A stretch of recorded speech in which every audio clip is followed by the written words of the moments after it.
नमस्कार दोस्तों। जो आज का टॉपिक रहने वाला है वो है meaning, object, nature, purpose and scope of interpretation.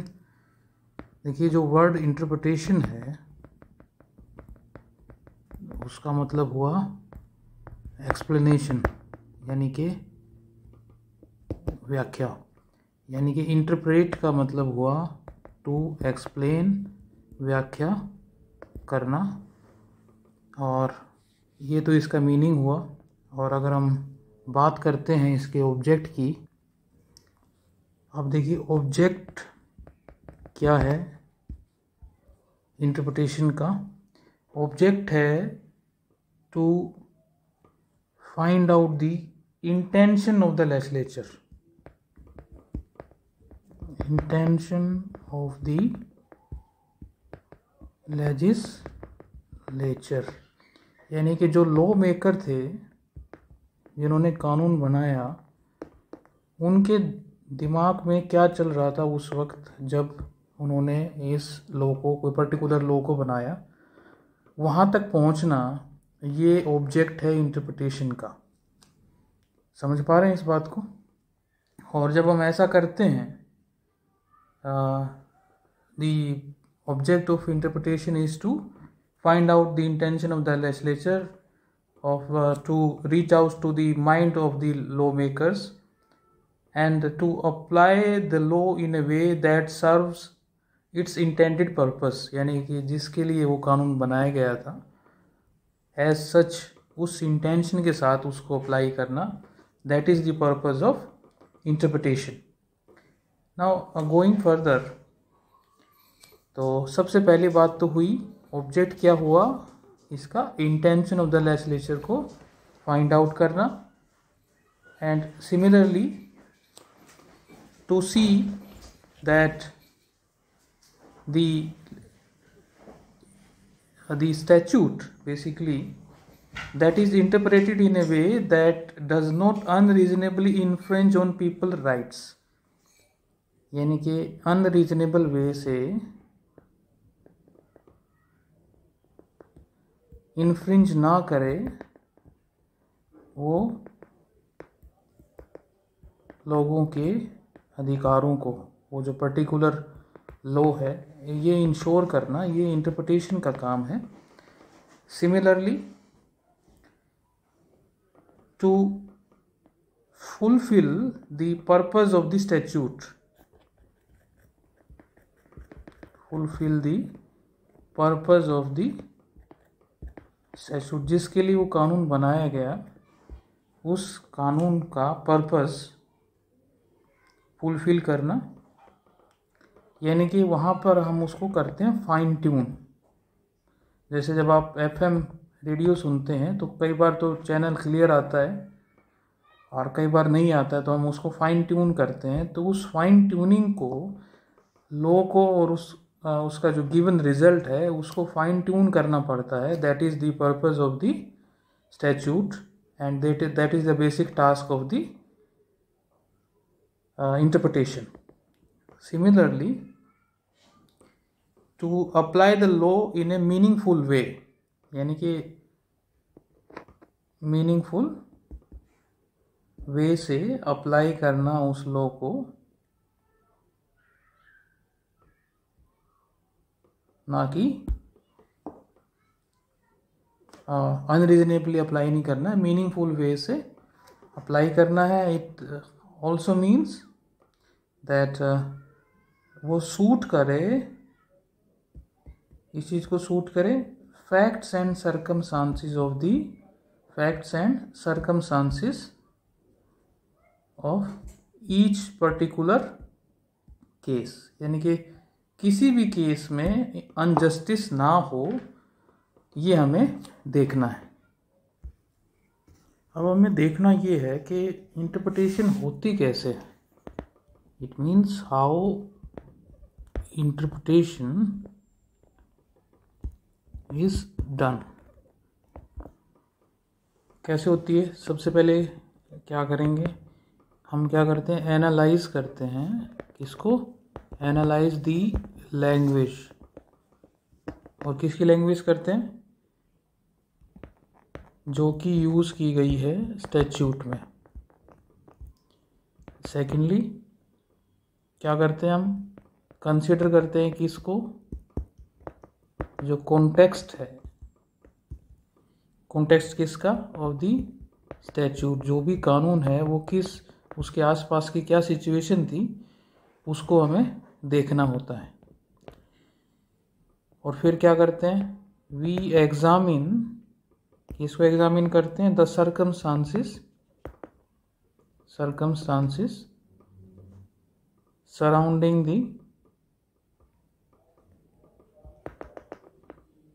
Creation of the statute. जब वो कानून बन रहा था उस समय के क्या हालात थे वो देखते हैं। अब जैसे कि डोरी प्रोहिबिशन एक्ट है, डोरी प्रोहिबिशन एक्ट,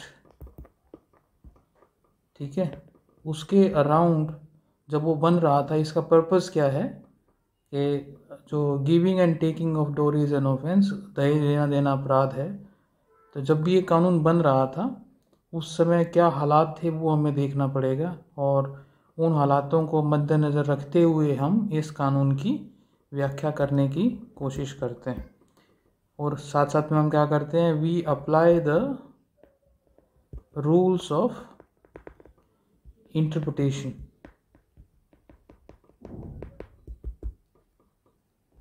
और नंबर 5 क्या करते हैं हम, we also consider social considerations that influence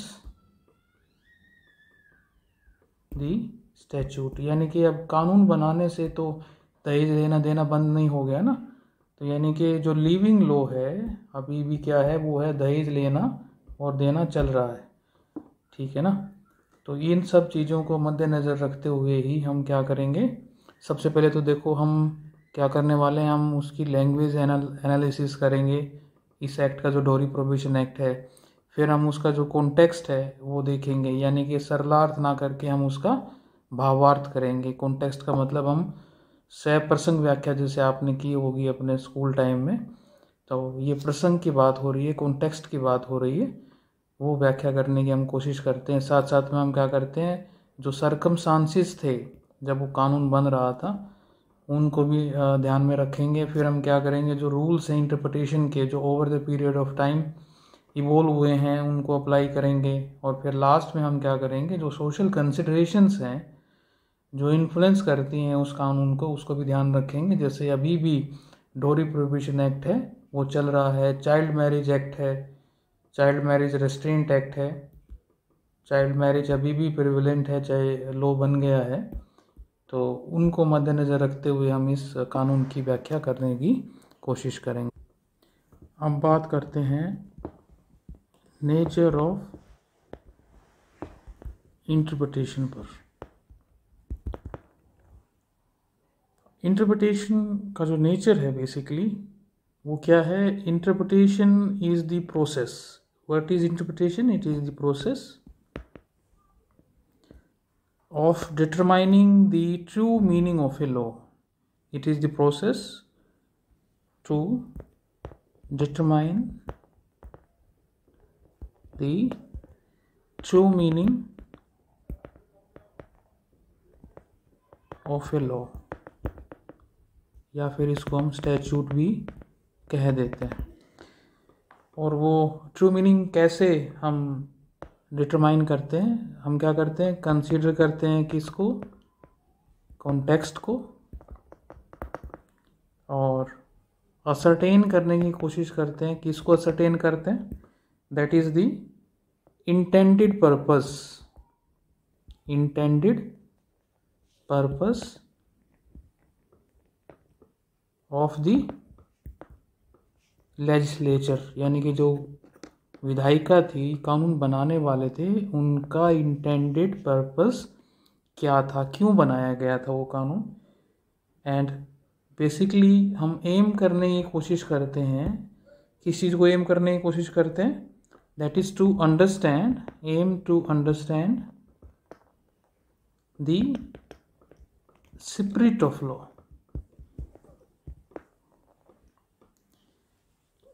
rather than focusing on the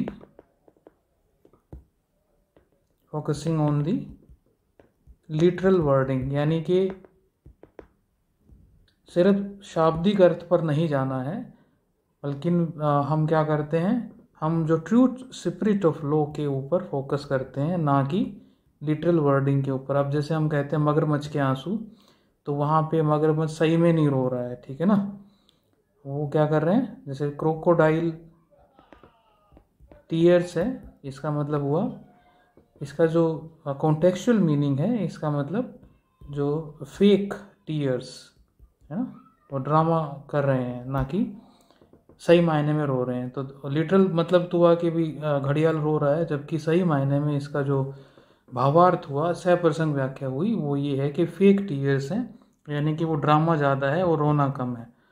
तो इंटरप्रिटेशन का मतलब यहीं पे ये क्लियर होता है। और ये कब यूज़ होता है बेसिकली इंटरप्रिटेशन, जब उसकी जो लैंग्वेज है वो एम्बिग्यूअस होती है, कानून की लैंग्वेज एम्बिग्यूअस होती है, क्लियर नहीं होती, और वहाँ पे मल्टीपल उसकी व्याख्याएं हो सकती हैं, मल्टीपल इंटरप्रिटेशन होती है, तो ही हम इसको यूज़ करते हैं, राइट। यानी कि अब की एस्पेक्ट्स क्या हैं ऑफ नेचर ऑफ इंटरप्रिटेशन। सबसे पहला की एस्पेक्ट है, जब हम नेचर ऑफ इंटरप्रिटेशन की बात करते हैं, ये जो हमारा फोकस है वो रहता है लेजिस्लेटिव इंटेंट पर, राइट। नंबर 2, हम क्या करते हैं, यहाँ पे हम अप्लाई करते हैं किसको, जुडिशियल डिस्क्रिशन को। ये बात यहाँ पर बड़ा क्लियर समझनी पड़ेगी कि जब भी हम इंटरप्रिटेशन करते हैं तो वहाँ पर बहुत सारे एस्टैब्लिश्ड प्रिंसिपल्स होते हैं, पर इसका मतलब ये नहीं है कि हम जुडिशियल डिस्क्रिशन को इग्नोर कर दें। इसका स्कोप हमेशा रहता है, स्पेशली इन स्पेसिफिक सिचुएशंस में बड़ा क्लियर डिस्क्रिशन का रोल रहने वाला है, और ख़ासकर जहाँ पे एम्बिग्विटी होती है वहाँ पे ये चीज़ क्लियर है कि डिस्क्रिशन रहेगा ही रहेगा। ये चीज़ बड़ा क्लियर समझनी पड़ेगी अगर हम नेचर ऑफ इंटरप्रिटेशन की बात कर रहे हैं, कि जो इंटरप्रिटेशन है ये एक डायनामिक प्रोसेस है,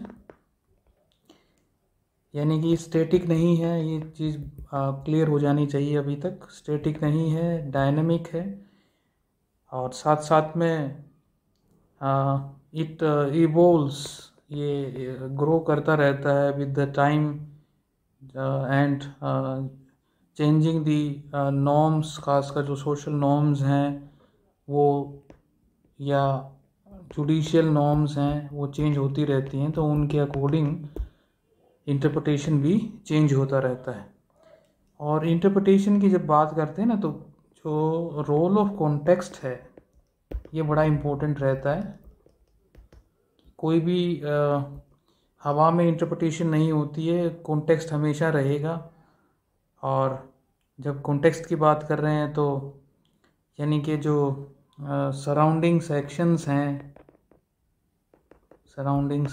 हैं, स्टैचूट इन पेरीमेटेरिया जो है, यानी कि मिलते जुलते जो कानून हैं, जैसे आईपीसी है, सीआरपीसी है, एविडेंस है, इनको स्टैचूट इन पेरीमेटेरिया बोलते हैं। सिमिलर एनालोगस लॉज, अब जैसे बीएनएस हो गया है आईपीसी, या बीएनएसएस सीआरपीसी से हो गया है, और एविडेंस, तो ये तीनों इन पेरीमेटेरिया हैं, ये कॉन्टेक्चुअल रोल प्ले करते हैं। फिर हम प्रीएम्बल देखते हैं किसी भी कानून का, और साथ साथ में हम क्या करते हैं कि जो उसकी हिस्ट्री देखते हैं, लेजिस्लेटिव हिस्ट्री देखते हैं, सोशल हिस्ट्री देखते हैं, और जो रेलिवेंट केस लॉज हैं वो भी साथ साथ में हम देखते हैं, ताकि हम एस्टैब्लिश कर सकें, क्या एस्टैब्लिश कर सकें, intended meaning, intended application of a particular law या स्टैट्यूट को।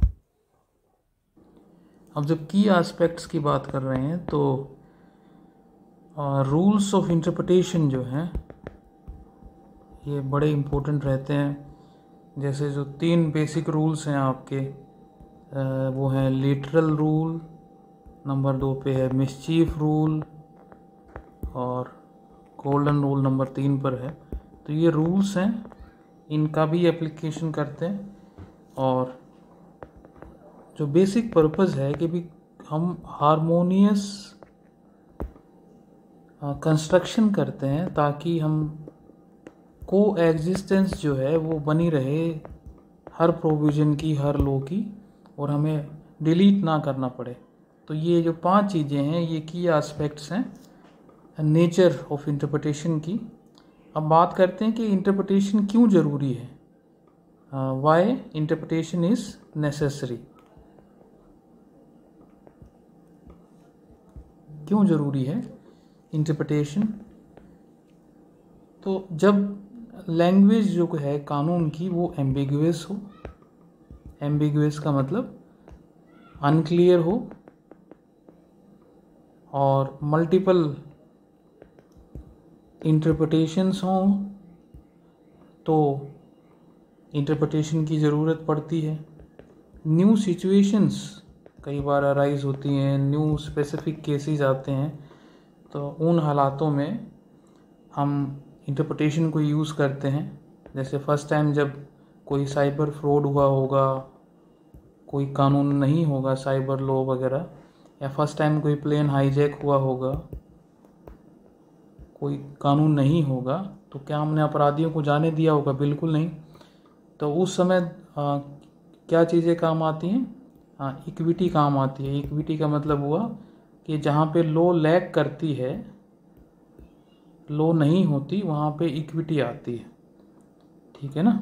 और इक्विटी क्या करती है? वो इंटरप्रिटेशन के जरिए अपराधियों को सज़ा देते हैं। तो हम फ्री नहीं छोड़ते हैं उसको। जब अगर मान लीजिए साइबर फ्रॉड हुआ, कोई साइबर कानून नहीं था, तो भी हम एग्जिस्टिंग लॉ से इंटरप्रिटेशन के जरिए उनको सज़ा देते हैं। समझ पा रहे होंगे यहाँ पे।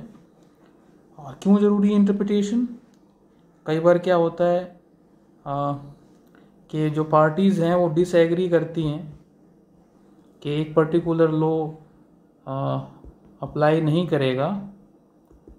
Parties they disagree on application of a particular law. तो डिसएग्रीमेंट होता है कई बार पार्टीज़ का, तो खासकर स्पेसिफिक केसेस में, तो वहाँ पर भी इंटरप्रिटेशन की ज़रूरत रहती है। तो इन 3 हालातों को, इन 3 सिचुएशंस को देखते हैं। तो जहाँ पे वर्ड्स अनक्लियर हों कानून के, या नई सिचुएशन अराइज होती है, पार्टीज़ में डिसएग्रीमेंट होता है on application of particular law, तो इन 3 हालातों में इंटरप्रिटेशन की नेसेसिटी बनी रहती। अब देखिए पर्पस क्या है इंटरप्रिटेशन का। Now the purpose of interpreting statute is to, number 1, to understand what? To understand what the law means,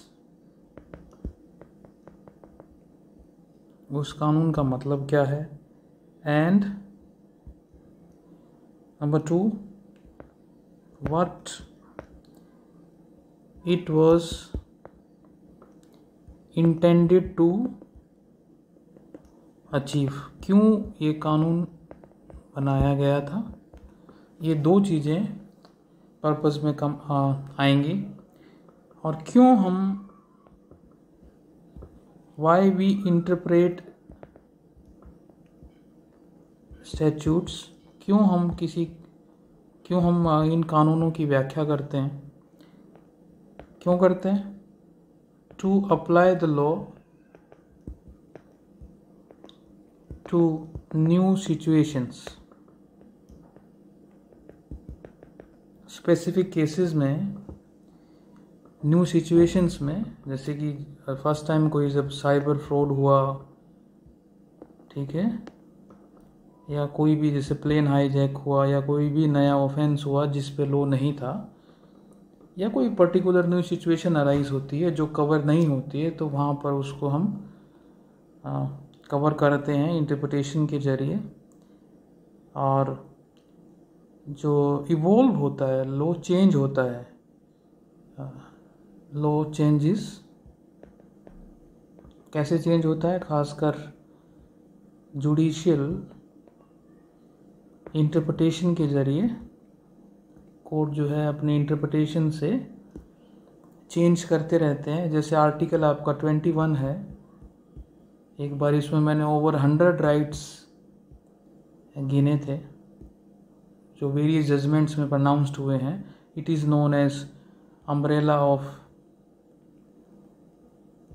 of human rights, of fundamental rights, जो कि कवर होते हैं। जैसे राइट टू ट्रैवल अब्रोड है, ये कहाँ पे लिखा है, आर्टिकल 21 में कवर होता है। एज सच कोई फंडामेंटल राइट नहीं है, यहाँ पे कवर हो रहा है। राइट टू हेल्थ है आपका, वो भी इसमें कवर हो रहा है। राइट टू क्लीन वाटर है, राइट टू हेल्दी इन्वायरमेंट है, ये सब आर्टिकल 21 में कवर हो रहा है।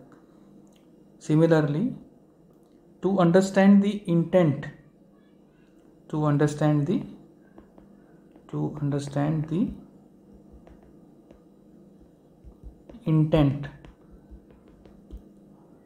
Intent of what, of the law, right.